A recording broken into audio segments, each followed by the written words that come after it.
Avelar com nós? Ei, Danilo Avelar, eu tô tomando cada cacete por causa do C, que eu tô dando você dar entrevista pra mim aqui. Mas antes de você falar, eu vou deixar bem claro pra todo mundo. E eu não conversei com o Veloso, nem com o Souza, nem com o Vinícius Bueno.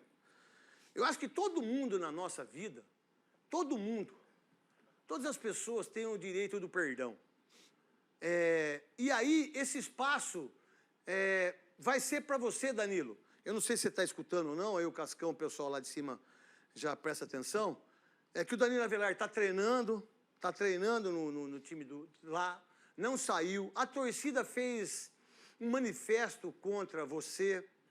Só que também as pessoas têm que entender, será que elas se conhecem desde sempre? Será que elas sabem o que você já passou? Porque você mesmo disse que foi racista naquele joguinho lá, né?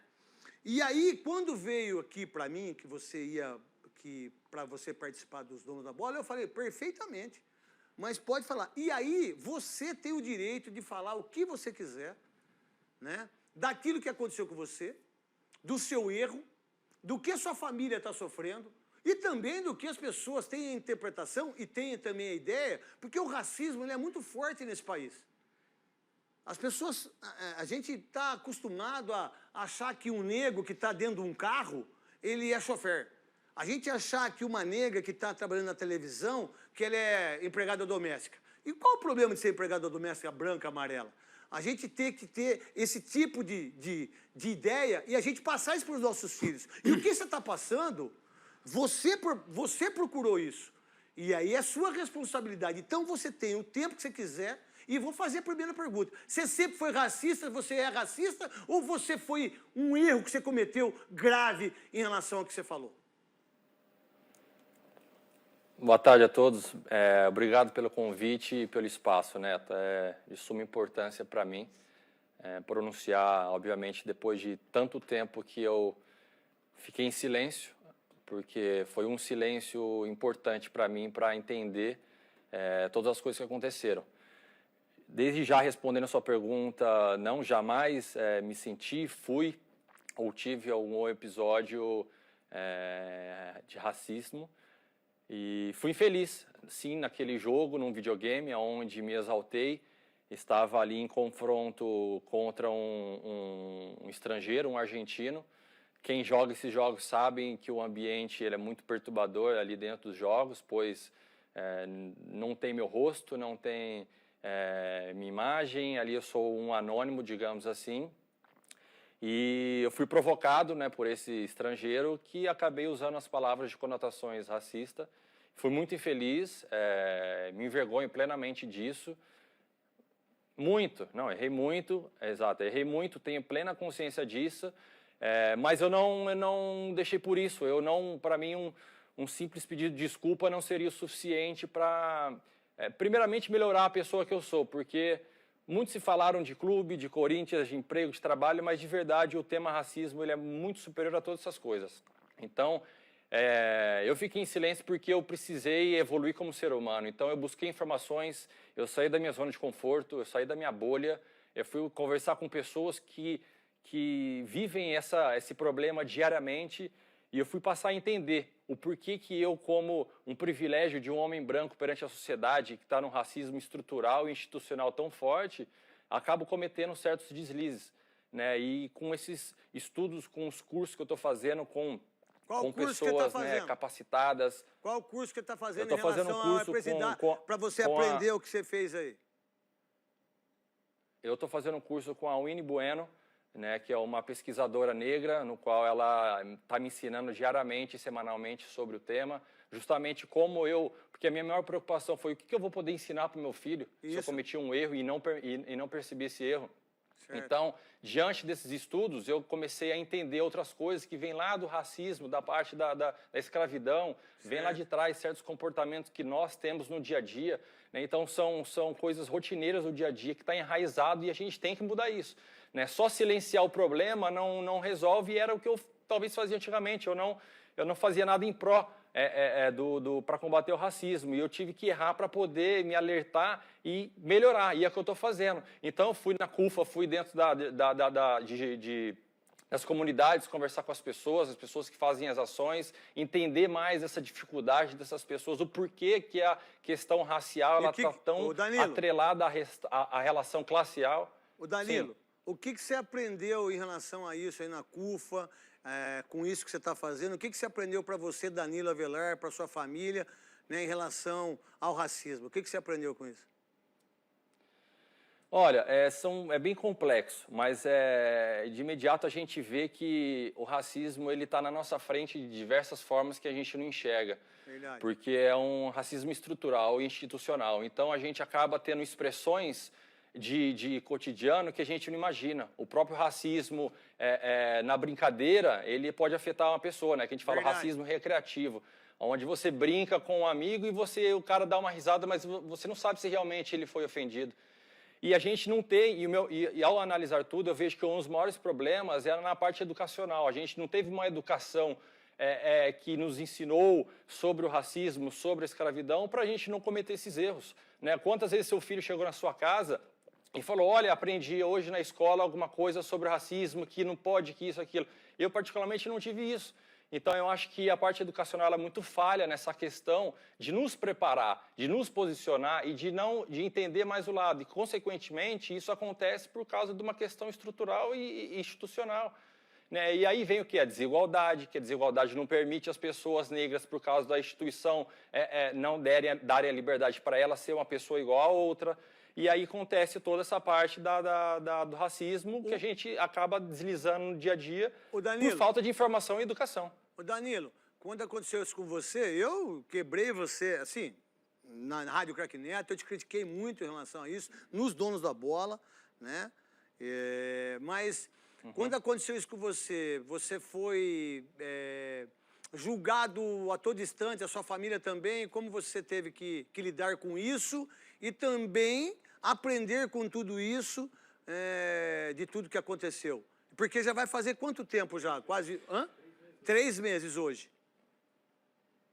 Isso. Deu 3 meses hoje, assim, é óbvio que a família é que mais sente, né? Sem dúvidas. Mas quando eu cometi o ato e eu vi toda a repercussão, eu entendi que tinha algo a fazer, né? E aquilo me incomodou, porque eu queria melhorar como ser humano e estou melhorando como ser humano para passar para frente essas coisas e não ficar só por isso, né? Então, eu acho que eu só falar um pedido de desculpa, ou fazer uma ação, ou comprar uma cesta básica, para mim não ia ser suficiente, porque não é assim que eu acho que a gente pode evoluir numa questão tão importante como essa. Então, por isso que eu silenciei para aprender, para aprofundar realmente, porque eu sabia que ia ter as críticas, sabia que ia ter a cobrança. No mundo de hoje, do cancelamento dos juízes da internet, eu sempre estava muito ciente sobre isso. Só que de nada adiantava eu ficar rebatendo essas pessoas se eu não tivesse preparado.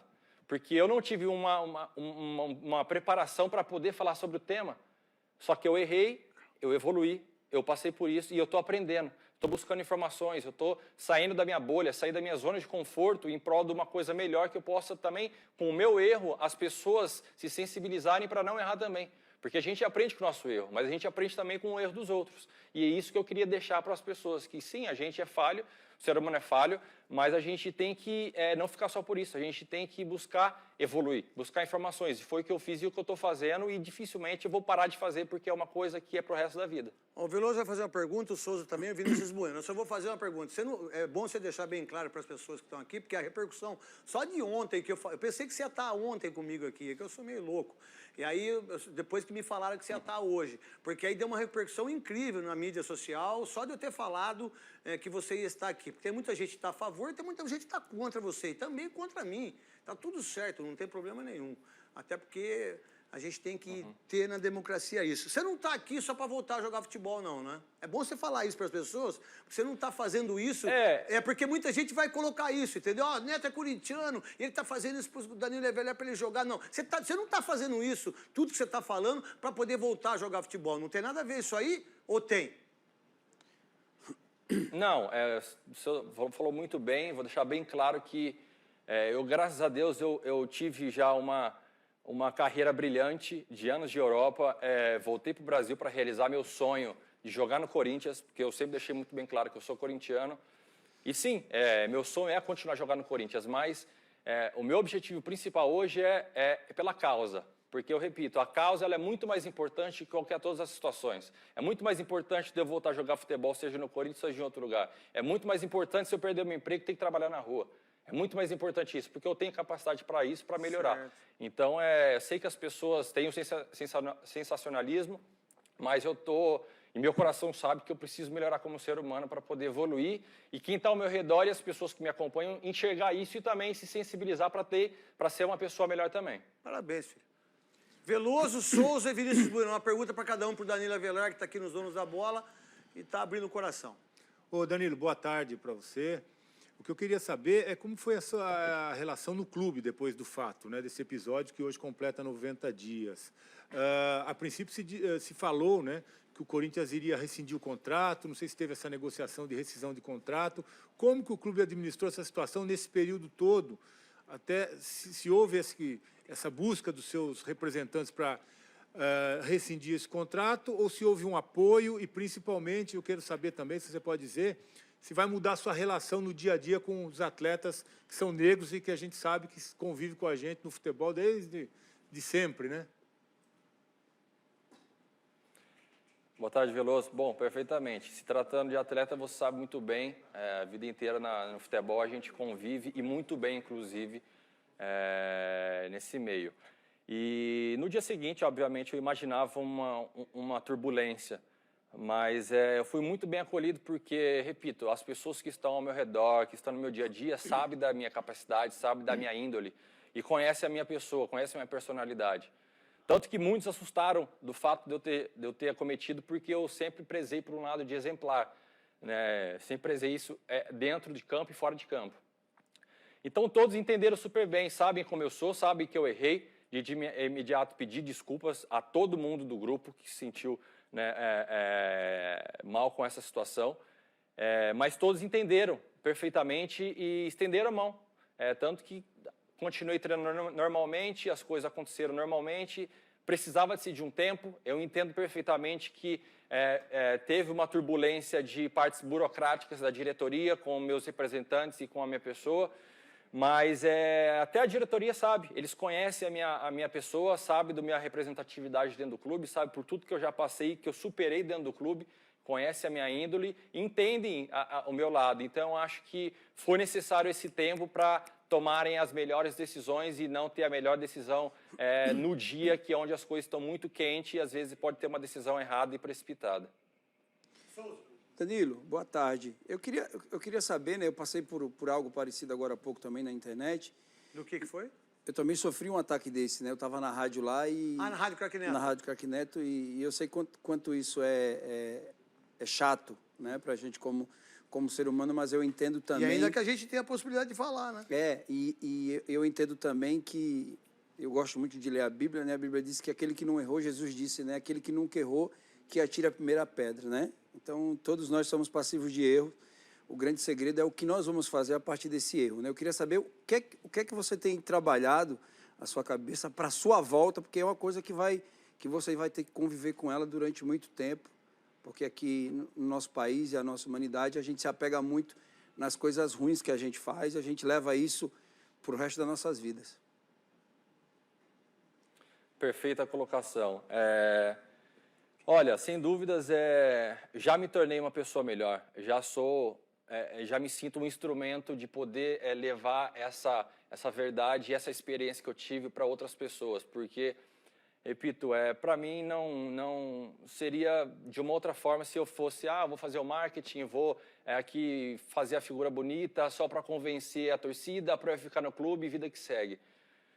Isso não ia me convencer. Então, assim, quem me conhece sabe que a minha personalidade não é essa. Então, eu tive que fazer algo para melhorar como ser humano, que é o que eu estou fazendo. O que é que eu pretendo fazer? Então, diante das realidades que eu fui conhecer nas comunidades, que é uma vida que é a maioria da população do Brasil, no qual eu não conhecia, não tive a oportunidade de conhecer, isso me chocou muito, que realmente eu vivo numa bolha de uma minoria que não deve ser levada desse jeito. Então, eu quero estar mais próximo dessas pessoas, eu sou parceiro da CUFA hoje, tenho as pessoas, os projetos sociais, eu quero levar para frente do meu erro, da minha experiência, daquilo que eu estou aprendendo e vou aprender, eu poder replicar para as outras pessoas que estão no meu cotidiano e que vivem na mesma bolha que eu. Porque se a informação não chegar às pessoas, talvez a pessoa vai ter que errar para poder aprender. E eu não desejaria que todos passassem por isso que eu passei e estou passando, para poder aprender e evoluir na vida. Então, eu sinto na responsabilidade, seja em campo, fora de campo, de levar essas informações, corrigir as pessoas se tiver que corrigir, mas falar, olha, não é bem assim. Você sabe o que é o racismo? Sabe por que existe racismo? Por que existe a desigualdade no país? Vamos tentar melhorar isso? Só silenciar e evitar, não falar nada sobre o tema, não vai ajudar. Você pode evitar alguma coisa, mas você não vai melhorar a causa, né, de combater o racismo. Então, eu me sinto nessa responsabilidade de poder levar adiante essa mensagem por tudo que e todo aprendizado que eu estou tendo.